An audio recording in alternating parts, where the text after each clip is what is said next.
Bila shaka utakuwa unajiuliza ni kitu gani ambacho nakiandika ama naandaa. Basi niko hapa kukuandalia zile sehemu 5 hatari zaidi duniani ambazo ninaamini kabisa unatamani kuzijua sehemu hizo. Basi niko hapa Olivia Moses kwenye kipindi cha Dunia Inasemaje kutoka Kimgongo TV. Niko hapa kukupa maeneo 5 tu ambayo nimekuandalia kwa siku ya leo yanayohusiana na uhatari zaidi duniani. Nianze na kisiwa hiki hapa cha kwanza kabisa. Kisiwa cha Ilhada kwa Mada Grande. Hiki ni kisiwa ambacho kinapatikana bahari ya Atlantic. Ndiyo, kina umbali wa kilomita takriban 35 kutoka pwani ya Brazil.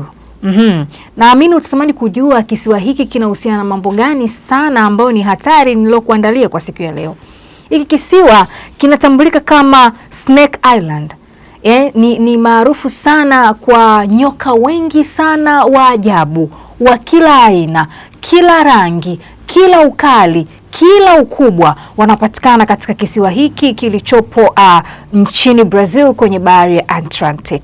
Lakini pia ukubwa wake ina hekta 43 tu na kinasifika kuwa na nyoka wengi sana ambao huwezi kuwapata kwa wingi wake kokote kule duniani. Hiyo ni sehemu ya kwanza. Na kupeleka sehemu ya pili sasa. Na sehemu ya pili niliyokuandalia kwa siku ya leo ni North Sentinel Island.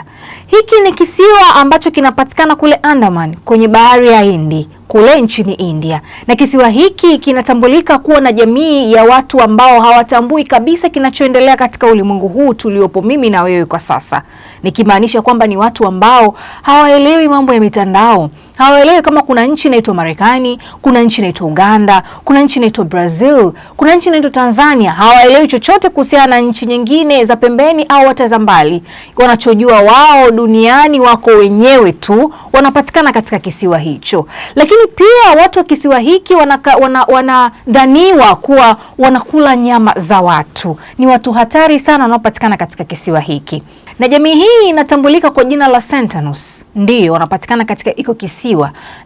Lakini pia kutoka mwaka 1800 mpaka mwaka 1900 kuna wageni wa Kireno walifikia huko kwa ajili ya kufanya uchunguzi mbalimbali kuhusiana na kisiwa hicho, lakini wote waliuawa.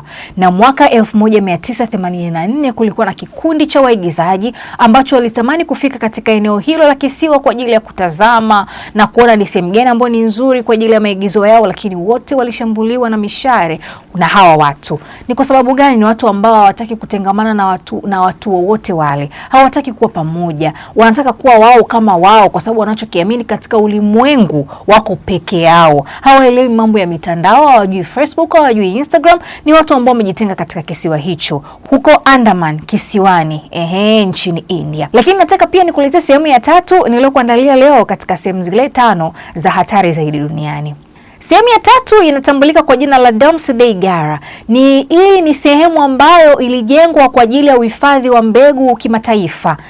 Dunia nzima ninaweza nikasema hivyo. Walijenga eneo hilo kwa ajili ya kuhifadhi.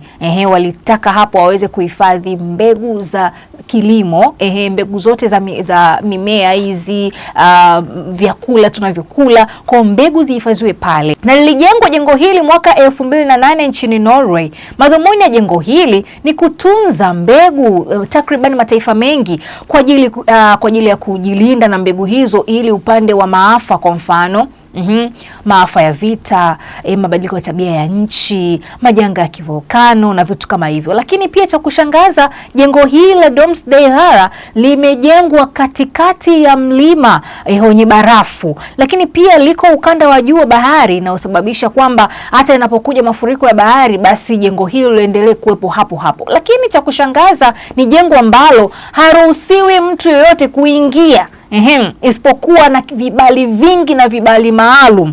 Lakini kama wewe unahitaji kufanya uhifadhi wa mbegu katika hilo jengo, basi unatakiwa kuwa na kibali kikubwa sana kuweza kwenda ili kuweza kuhifadhi hizo mbegu ambazo wewe unataka zihifadhiwe pale. Lakini ni jengo moja hatari sana na liko katikati ya mlima.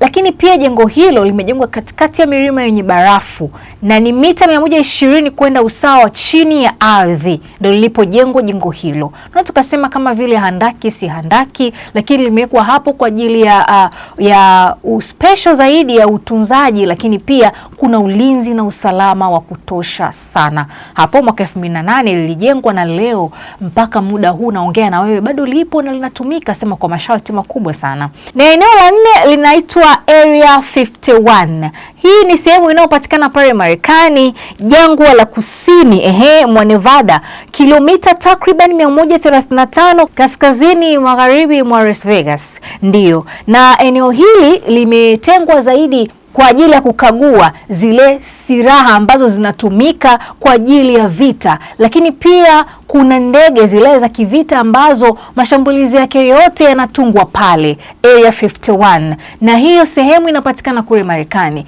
Lakini pia inatambulika kuwa ni sehemu ya hatari sana kwa sababu majaribio yote ya kivita na ndege za kivita yanafanyika pale, lakini pia hata majaribio ya teknolojia za hali ya juu pia yanafanyika pale. Kwa hiyo ni eneo hatari, lakini pia ni eneo la siri sana.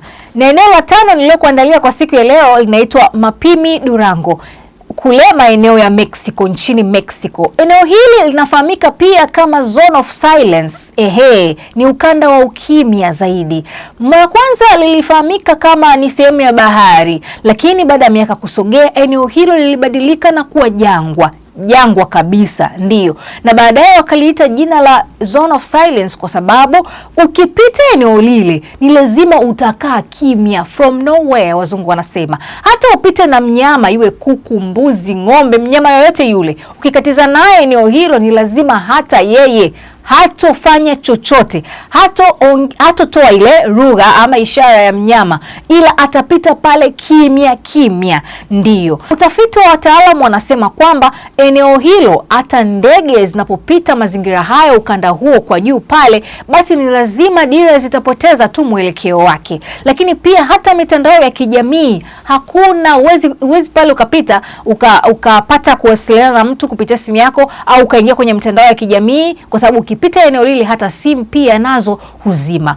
Wengi husema eneo hilo ni eneo ambalo ni la kishirikina, au basi ni eneo la nguvu za giza kwa sababu ya yale ambayo yanatokea pale, kwa sababu mara ya kwanza kulikuwa kuna bahari, lakini baadaye kaja ni jangwa, lakini yanayotokea baada ya jangwa kutokea basi sio mambo ya kawaida. Hayo ni maeneo 5 tu ambayo nimekuandalia kwa siku ya leo.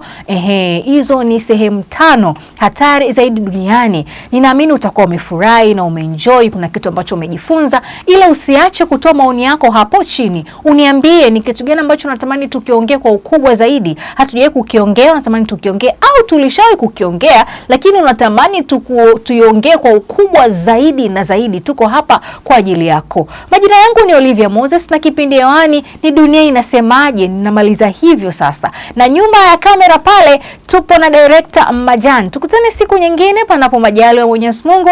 Asante. Sikiliza, unataka kujenga nyumba imara kwa bei nafuu? Karibu Kemgongo Hardware. Tunaopatikana Dodoma karibu na ofisi ya kata ya Mchuka, mkabala na barabara ya lami ya kuelekea Mvumi. Sisi Kemgongo Hardware tunauza vifaa vyote vya ujenzi, kuanzia saruji, nondo, mabati, rangi hadi matofali. Matofali yetu sasa yanapatikana kwa saizi zote kama vile inchi 5, inchi 6, yakiwa katika hali ya uimara na yenye ubora kwa bei nafuu zaidi ya soko. Iko hivi, Kemgongo Hardware ndio sehemu sahihi kwa ujenzi wako wa ndoto. Wasiliana nasi kupitia simu namba 0750694276 ama 0653611722. Kemgongo Hardware, karibu ujenge nasi kwa gharama nafuu.